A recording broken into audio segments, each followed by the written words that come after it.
step around the camera. All right. Yep. I'm going to move. Yeah. I want to thank Congressman Tom Massie for coming and for highlighting something that, we're now 3.5 years after March of 2020, but there were some really bad decisions made.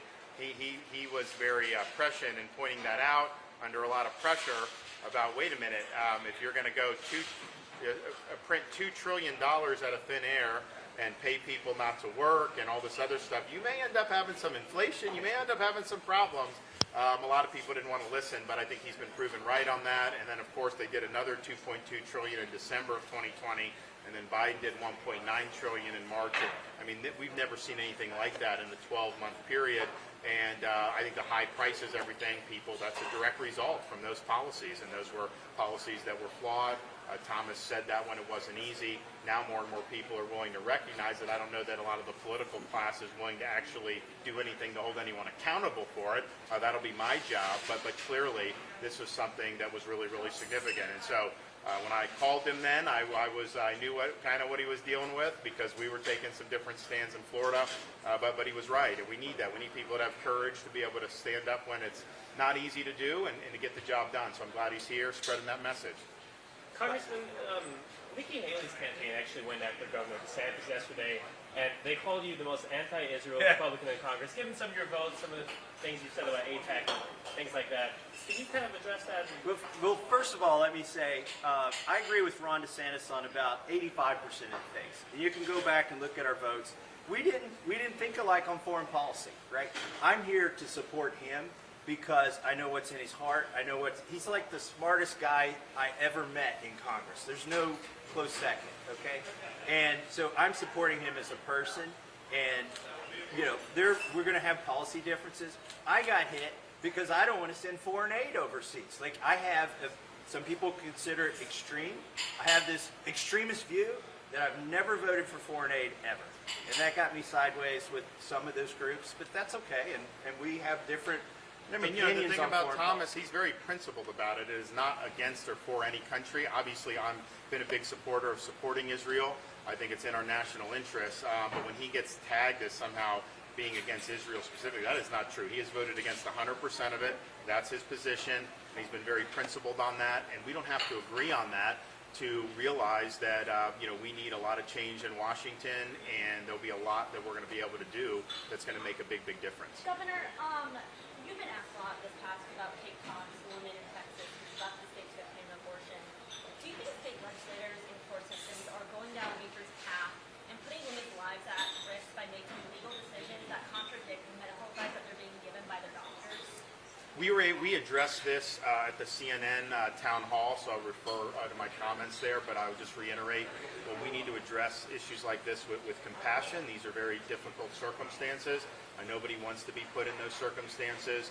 How Florida's legislature has handled that with providing exceptions is obviously different than what has happened in Texas. So when you said yesterday in New Hampshire that you think Trump would say the election was stolen no matter what happens, do you think he poses a threat to our country's democratic norms? Well, I was asked specifically about the Iowa caucus because he had said that about Ted Cruz when Cruz won the Iowa caucus. And I was asked, do you think he's going to say Iowa is stolen, if he doesn't win? And I think he will say that. I think everybody says that he would say that when that happens. And so, but I think Iowans take pride in this process. I don't think that that's going to carry much water. It is a very unique process, but it's one that I know they conduct with a lot of integrity. So I don't think there's any basis to be saying that Iowa would have any problems. But I do anticipate that that's what will happen after caucus night. Governor, do you think that Bridget Ziegler should step down from her role as Sarasota County School Board? So I've called on Christian to step down as the RPOF chairman. My understanding is he's the one that's under the criminal cloud. Clearly, I think Bridget, and this is somebody that I've worked with and have really liked the work she's done. She's going to have to look to see how effective that she's going to be able to be in those circumstances. I know some people are saying that. It's not an easy thing, and I don't know all the facts in terms of her role, but I do know the RPOF, Republican Party of Florida. I think every single statewide elected official at this point has said that we need to move on. And here's the thing. People are innocent until proven guilty. Nobody's saying, but It's about the mission. And if things are really taking the mission, you just have to make that judgment. And I know that I think that if he doesn't do it, I think the party people are going to do that for him coming up pretty soon. And I would anticipate that there will be a vote along those lines to move forward. Last question. Last Mr. Governor, what do you have to say to criticism that you're spending too much time here in Iowa and not enough time in Florida? Well, I mean, first of all, if you look at what we've done in Florida, I mean, since I announced for president, it's a laundry list of things that we've accomplished. Maybe not as much fanfare as I would be if I wasn't running, but we've accomplished an awful lot in the last 6 months. I mean, just recently I signed legislation expanding Iran sanctions, state-based Iran sanctions. We created more funding for a very effective property insurance rebate program where people could get grants to make improvements on their homes and get lower rates.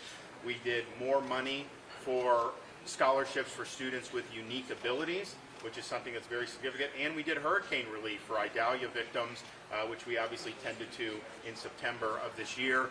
And that's just within the last month and a half that we've done that. Of course, we've announced some really significant grants to different communities for rural infrastructure, all these other things.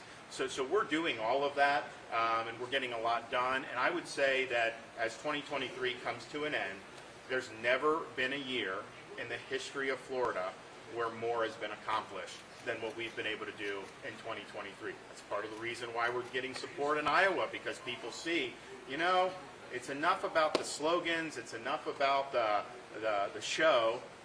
We need results. We need leadership and results. We got to get all this stuff done. So we've been able to do that in Florida, and I think that that's been something that people have appreciated. And look, you're going to do whatever. When I was focusing on the legislative session at the beginning of the year, all I was getting was questions about national politics. I'm like, I'm doing this. And then the minute that you're here, they're going to say, oh, well, what about this? So if I was there, they would say, why aren't you here? You need to gain the ground. You need to do all this. So we understand how that works. But we're happy to be here. We've got a great organization. We've got so many people that have already committed for us. I think we have more than anyone's ever had at this point. We're driving more. We flipped a bunch of people here today. And that's the thing. I had a guy tell me, he's like, man, I didn't realize you were that good. It's like, seeing you in person, so great. Well, that's why we're doing it, because we feel that when we get the message in front of people directly, when they're able to ask me questions, we do it. And notice, not every candidate is willing to come and answer questions from voters. Not every candidate is willing to go and debate in Iowa like we're going to debate here in January. And I think every candidate should be willing to do that. And I think Iowans that see who's engaged in the process and who's taking it for granted, I think that's going to be a factor in whether they choose to vote and who they choose to vote for when they caucus on January 15th. I asked, by the way, I asked a couple here, why are you supporting Ron DeSantis? They said, because we have our winter place, they're Iowans, right? They're going to caucus. We've got our winter place in Florida, and we've seen what he's done in Florida. So that's the irony of that question. There are people here in Iowa who know what Ron has accomplished because they go there in the winter. Oh, I mean, I remember being in northwest Iowa 6 months ago, and I had two ladies come up to me thanking me for the Sanibel Causeway all the way up in northwest Iowa, because they're like, we have family that have place in Sanibel, and they couldn't get there until you fixed the causeway so quickly. And then now, there's a lot of work to be done, but now at least they were able to get back and do that. So Florida is interesting. I mean, it does have a reach throughout the country. I would say 90% of the Iowans that have the connection to Florida, it's pretty much from Marco Island to Sarasota. I mean, that southwest part is like Midwest Central, particularly now in the winter. One thing we're having to kind of navigate is people typically make plans to go south on a certain date. So maybe it's like as soon as New Year's comes, we always go to Florida. Well, you have Iowa caucus this year. So I had to talk with the gentleman. I'm like, can you delay it a few days? And he said he would. But I had some other people that tell me, well, I don't know if we can get back, but I'm going to send my neighbors to go vote for you. I'm like, well, that's nice, but you got to go. So it's just interesting because there hasn't been a competitive caucus, of course, since 2016. And, probably a lot of these folks may not even have been going down to Florida back then because we've had such a boom of people going. So it's just interesting to see how these things are going. How are you Thank you feeling? guys. Thank you, guys. Thank you so much. I'm this time. We'll get you. Thank you.